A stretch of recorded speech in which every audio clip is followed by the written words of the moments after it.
Hey guys, we're back with some more Highway Blossoms. You may notice the huge upgrade that we now have. If you click on settings, the settings here on YouTube, you'll see that we're now in 720p in 2018. So that's basically the future, right? Before I was recording in it was above 480 but below 720, but we're HD now. HD Highway Blossoms. This is the future. Yeah, so we're at Zion now, and Fire. The CG by the... I don't want to say the good artist, but the good artist. Well, because I think there's at least 2 artists involved with this game, at least. And one of them drew, the racing Clash RV picture. But I like this art better. Don't tell them I said that, okay? I nudged the fire with a stake. It doesn't do any good though. Slugs just tumble on top of each other, smothering the already pitiful flame. For a moment, our light is only lit by the few remaining embers in the pit. Sighing, I grab another bottle of lighter fluid and... What? You just have lighter fluid? They're still on the mountain, right? Or did they come down? And squirt it onto the ashes. An artificial flame roars into existence and peters to the size of a pathetic candle flicker just as quickly. I plunge the stake back into the fire and scrape cinders from the glowing wood.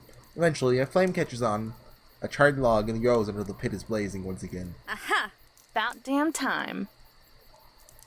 The joy is exclusive to me, however. It's weird to stay silent. Staring into the fire, sorry. I'm tired. Want another s'more? Where did they get s'mores at? She bounces back to life. Oh my god, yes, please. Wait, some more what? I haven't had anything yet. I love that movie. It's The Sandlot. I have seen it actually over 300 times. We had a VCR tape of it. I just watch it. I'd have it on in the background 24/7, so it was always on. It's been years since I've watched it, but it's actually a great movie. She catches herself and switches back to her broodiness. I mean, sure, I guess. I roll my eyes, but can't help smiling on the inside. No matter how hard she tries, she's still the same Marina she's always been. Grab a marshmallow and stick it to the end of a bent coat hanger before handing it to her. That's not a stick. Without another word, she plops it onto the fire. Meanwhile, my eyes are drawn to the neglected bag of hot dogs laying beyond the chocolate and graham crackers, unopened and ignored. I'm not really into hot dogs. I bought them because I thought Marina would like their variety, but I should have known that she would only go over after the marshmallows. She's been devouring them. She opened the bag when we left the store, and it was half empty by the time we got back to the campsite. If they're not like s'mores, I'm not really into marshmallows either.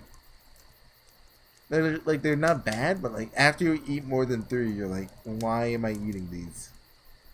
They're not really that good. She clung to the bag like a security blanket the whole way. It's a miracle there are even any left.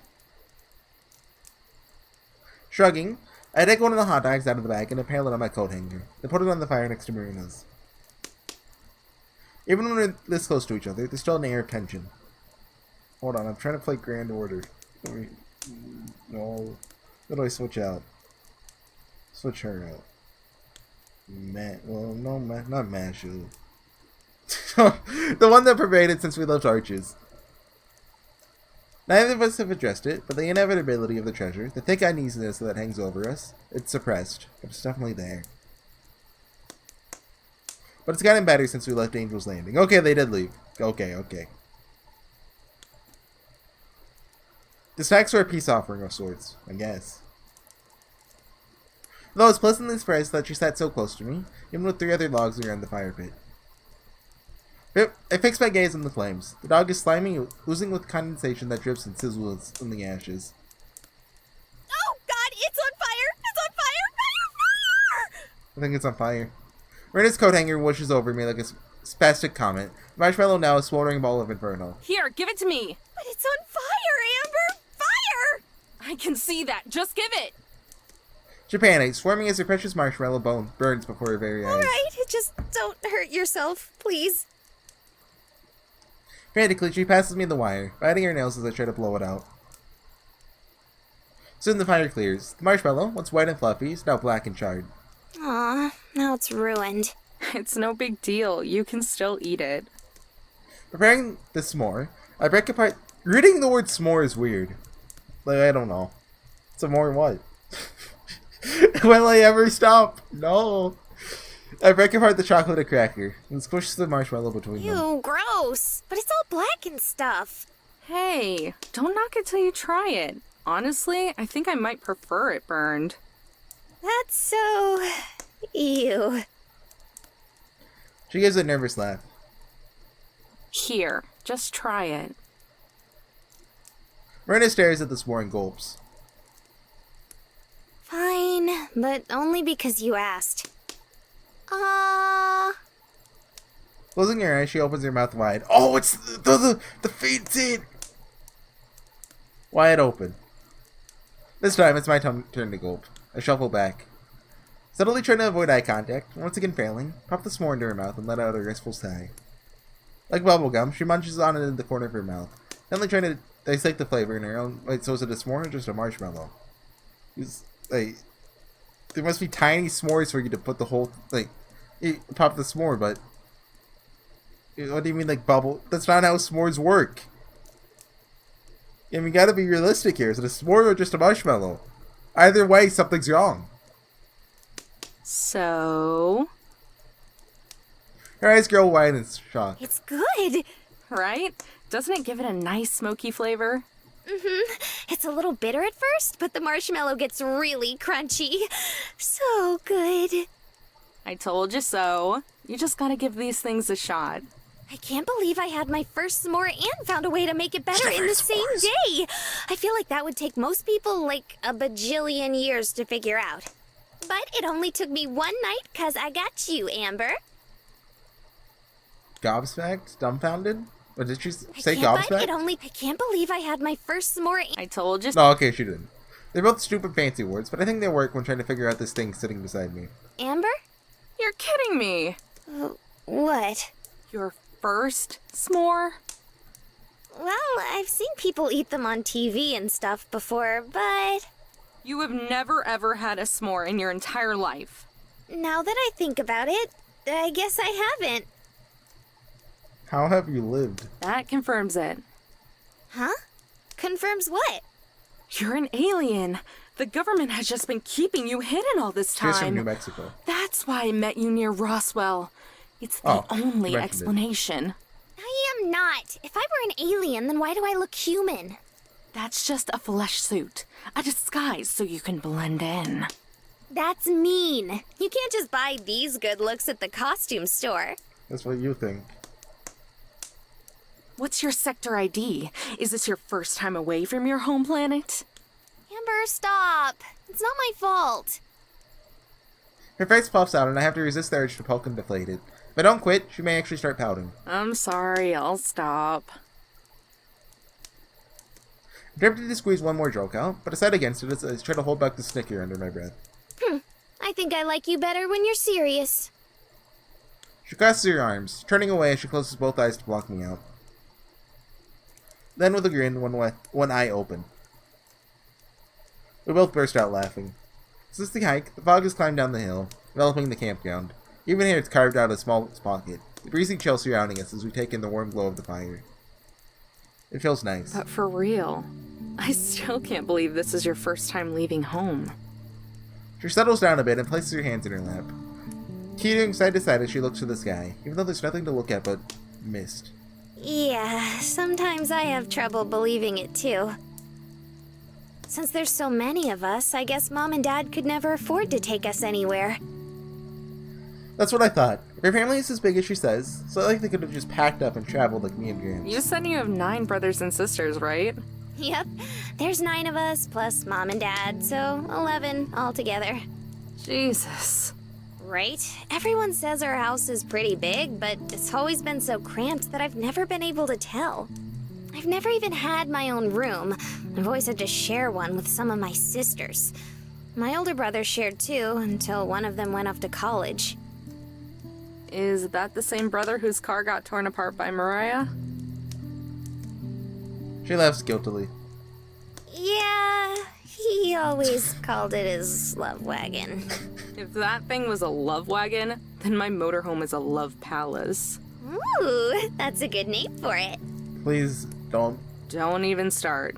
Thank you, Amber. Anyway, he said he wanted to get a new one when he got to Salt Lake City, so I don't think he'll be too angry.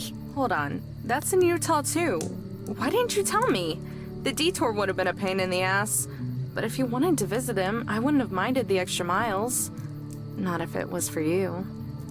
Brandon does a double take. Airlines have given too much away. You'd have to pay for gas though. Brandon blinks and smiles. Crisis averted. Good job, Amber. Smooth. Nah, it's okay. I want to do this without my family's help. Besides, it's only a community college. Your brother moved from New Mexico to Utah so he could attend a community college? Uh-huh. He sends me a gift every month. Last month, it was a top hat. I put it right on top of the desk in my room. Try to imagine Marina in a top hat. She pauses for a moment. Mine and my sister's room. Your family sounds about as weird as you. Really? Huh. Yeah, I guess we are. She beams, wearing the title of weird like a badge of honor.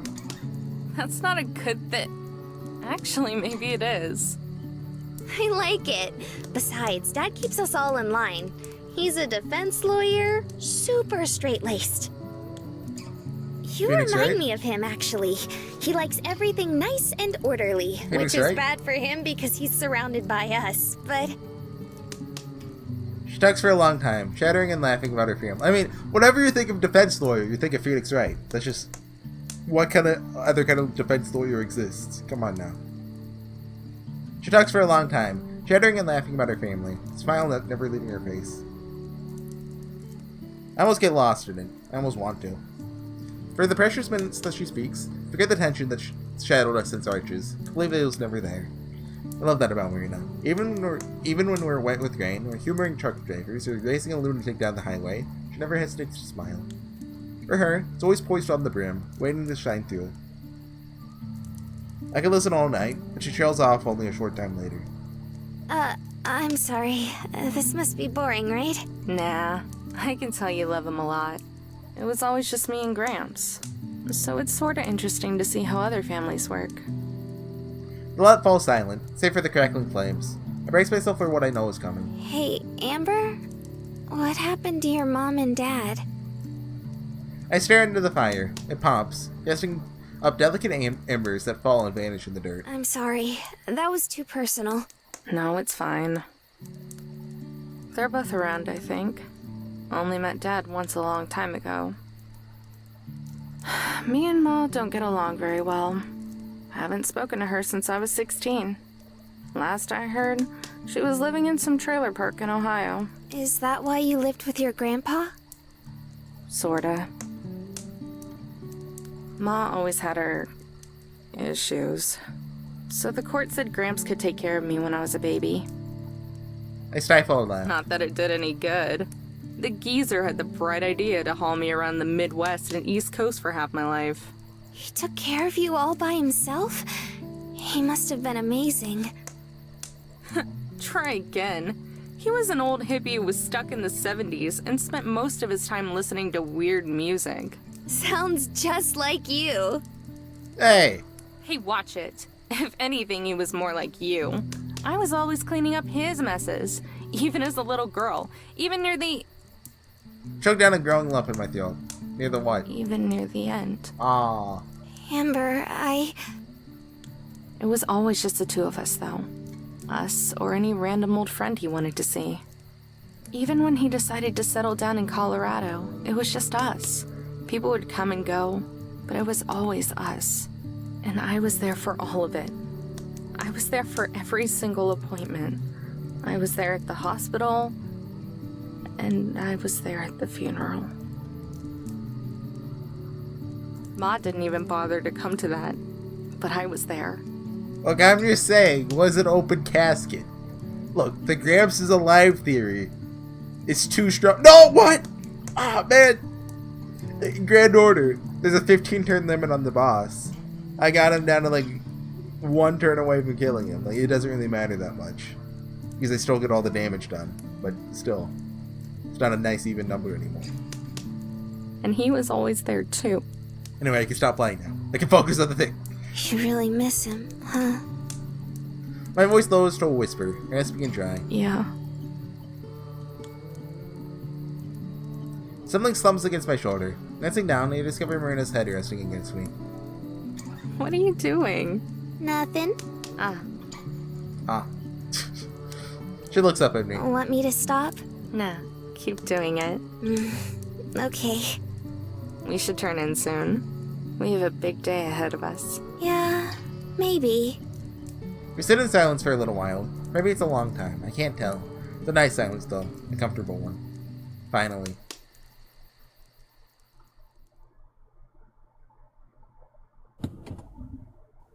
Oh, is that the end? We gotta keep going. It's only 15.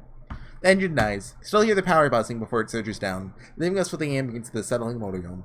We're here. Not a lot of cars here, huh? Guess the rest of the world just hasn't caught up yet. That won't last for long. Any day now, people will figure out it's here, and an army of would-be treasure hunters will be swarming this place, drilling at the chance to find the gold. I mean, don't you think that's a bit unrealistic? Like, I think some people would start... Like, why is this the fourth treasure? Shouldn't it be the first? It's the first one that he hid. So, like, you think some people would start here? I don't know. The last of the gold. There's a fluttering in my chest, and I tighten my grip on the wheel. It's the end of our adventure. I bet our names have spread across the land and struck fear into the hearts of our rivals, giving them no other choice but to call it quits. Yeah. Or maybe someone already came through and found the treasure. They better do that. If it's half the treasure is taken by other people, I can buy that. If they get 3/4 of it, that's a bit much. What? Don't say something scary like that. How much is the gold they got actually worth, though? I don't know. Slowly after you're on the wheel, my clammy hands start shaking. Marina takes notice, looking over at me with sympathetic eyes. Hey. Like, it can't be enough to buy, like, multiple mansions, though, right? Like, I don't know the price of gold, but I know it's not that much, right? Probably, maybe. She takes her hand and gently places it on top of mine, giving it a reassuring squeeze. They both fall into my lap. What if in the end it actually is just fake gold? Like, you know, she said that, like, you know, she squeezed it and it's soft. But what if it actually is just pyrite? She's warm. We're doing this together, okay? The flutters tickle the inside of my chest until I can't help smiling. Right. Let's do it. Regretfully, force out a nod and pull my hand out for Marina's. It feels young, like throwing away a precious gift. Reaching into the console, I retrieve the journal, for what may be the last time. It's well loved, bent spine, wrinkled pages, and folded corners on the flimsy paper cover. Looking back, it's been getting roughed up since the moment we got it. Oh. It's this song. First, this is the weird station attendant let Marina have it for free way back at the Traveler's store. Oh yeah! Thank you, station attendant. What's weird about him? Hard to believe this cheap thing was the roadmap to something so valuable. Taking a deep breath, I skim over the final entry. After several days of travel, I believe I arrived at my first destination. We read this last time, so... Stood eye for locations. The blistering peak of noon. Something very distinct. Crimson, all of it. Yeah. A cave. Yeah. Windstone Arch. It's probably the vaguest entry so far, but I can feel it. It has to be there. Slap the journal shut and lay it to rest in the center console, right next to all the cassette tapes. Marina and I look at each other, now showing the same piercing determination. Alright, let's get this show on the road.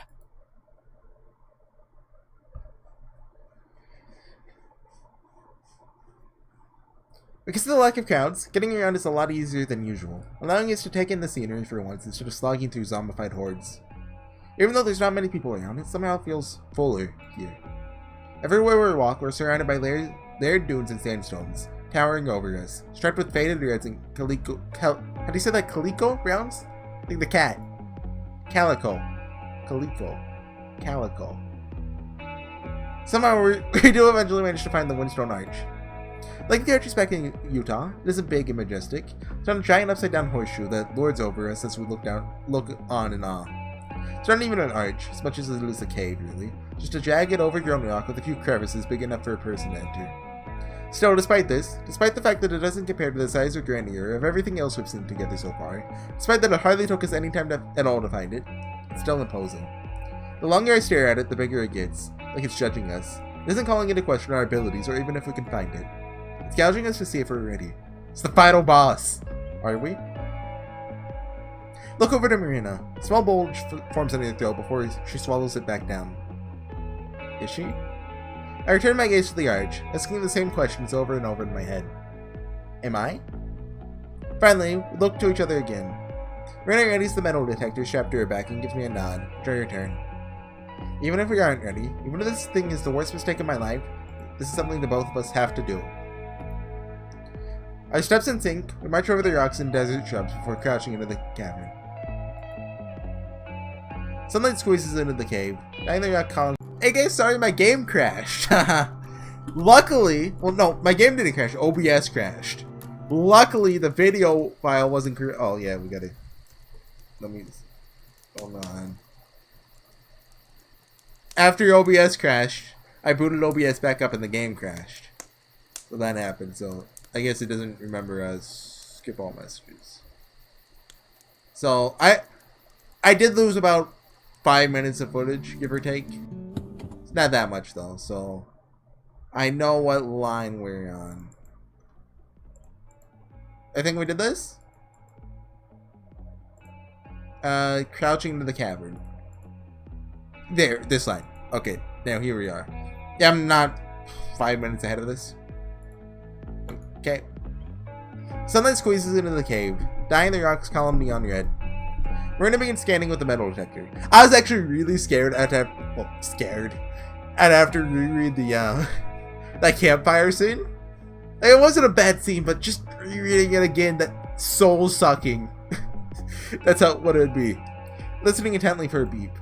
Because like it's important enough that I can't really get away with skipping it, but at the same time I don't want to reread that. The narrow space forces us to huddle together as we heave our way through the arch, repeatedly brushing against each other. The rest is accidental, but I find myself craving it more. To get closer, to feel it, to watch as her hair absorbs the brilliant glow of the cave. I'm deprived of all that though, as a metal detector vibrates in her hand, making a low rumble. She takes off the headphones and points to the wall. There! I avert my gaze and move past her. Taking a knee as I slip the bag off my shoulder and pull out the mandrel pickaxe. Careful not to hit her, start chiseling away at the rock. Soon the crack in the... Where did they get a mandrel pickaxe? Is that in Mariah's stuff? They didn't mention it before. Soon the crack in the wall grows and small pebbles and gravel start flying off.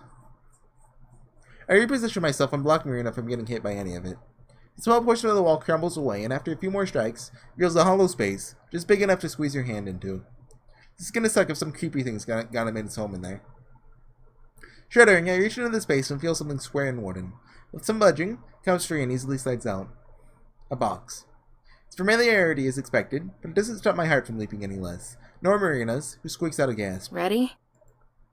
This time she barely nods, unsure of what to say. Just by like ripping off a bandage, I swing the lid open before she can give any real answer.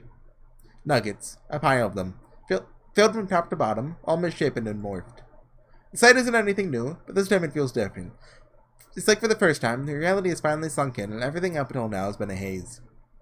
We both just stare at it. An entire universe of thoughts race through my mind. It all comes up blank. What now? Striking more towards myself than Marina, it's the first thing I managed to spit out, and ultimately, the most important. Marina doesn't answer me at first. Starts just tilting her head, trying to process the question. Finally, she gives a simple smile. What if they went on a walk? Dare I say a hike? I saw a sign for a trail on the way over here. Why don't we go hiking? Wow, good guess. Wow, I'm a genius. Ha! Hiking. I freeze for a second, then laugh under my breath. The more I think about the simplicity behind her words, the more I laugh, till I border on sounding like a hysterical madman. Hiking? For real? I keep laughing, struggling to keep it together, even after I start having trouble breathing. Poor Marina isn't in on the joke, though. Within a matter of seconds, her face goes from confusion to concern then pouting. I don't know why you're laughing. I was being serious, you know? Settling down, I wipe a fake tear from my eye, an occasional chuckle still managing to break through. No, I know you were.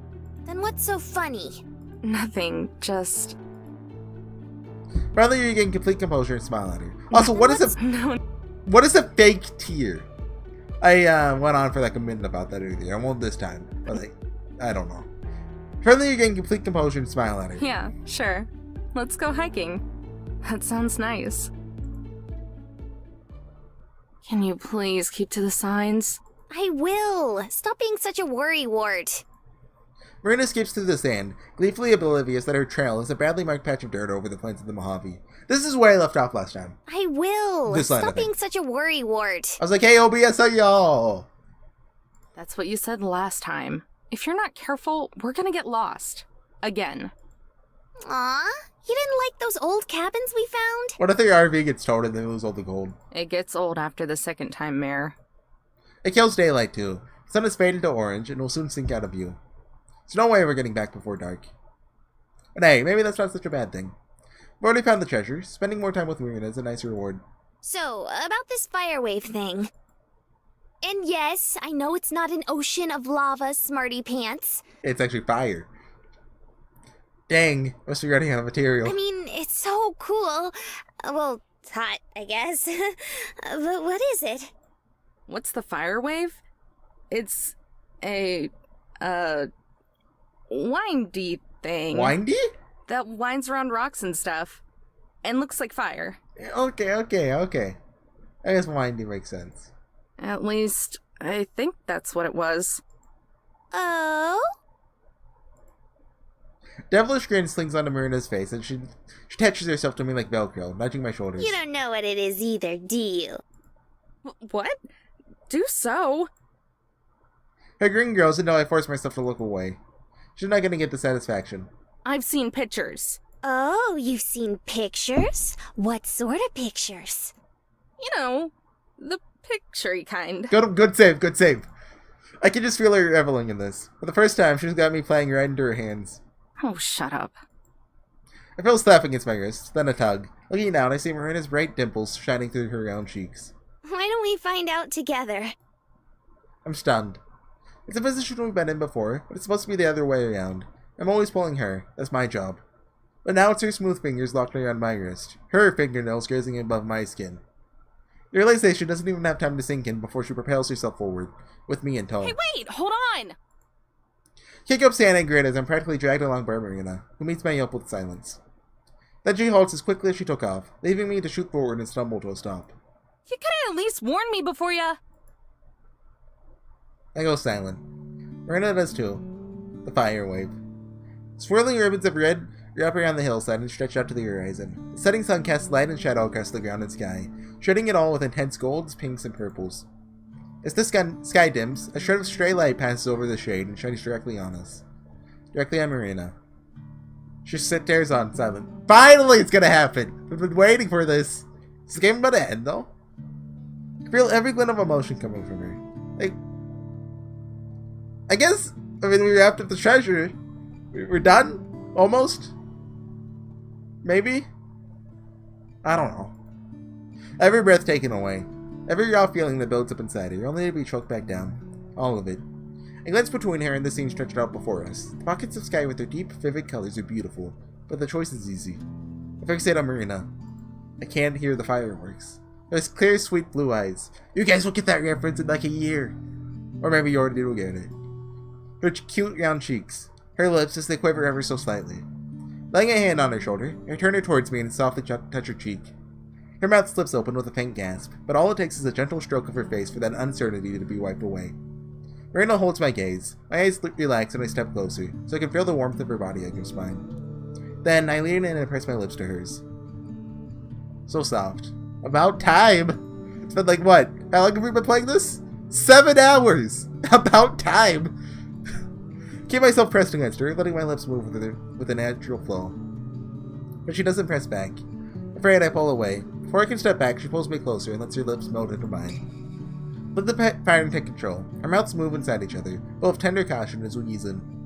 We repeat the process infinitely. Bathed in the light of sunset, the two of us exchange something. Eventually pull back, unsure of what to say, scared of what I could. Return back and find the last rays of sunlight slipping behind the sand. Something rushes against my hand, tickling for a moment before intertwining between my fingers. Lewd! How did this not get cut from the Steam release? My grip is loose, but I wrap my fingers around so that I'm holding it firmly. We watch the last of the light drift into a peaceful evening. Together. It's pretty. Yeah.